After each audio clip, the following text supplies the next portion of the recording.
যে তার চরম শত্রু, যার জন্য এত মানুষকে, এত সন্তান, এত এত ছেলে বাচ্চাকে মারা হচ্ছে, সে কিন্তু ফেরাউনের সামনে।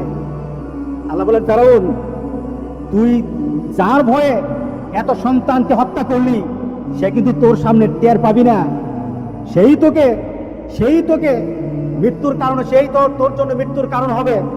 কিন্তু আমার বান্দা যখন আমার কথা শুনে, আমার এই বান্দাকে, আমার এই মূসাকে তুই বড় করবি। মূসার মা কি চিন্তা করছিল যে এই ফেরাউনের ঘরে গিয়ে তার বাচ্চা ঢুকবে?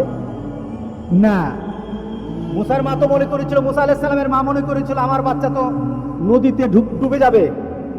আল্লাহ বলেন, আমার কথা মান, নদী তো ডুববে না, ফেরাউনও মারবে না, গোটা পৃথিবীর তার চুল পরিমাণ ধ্বংস করতে পারবে না।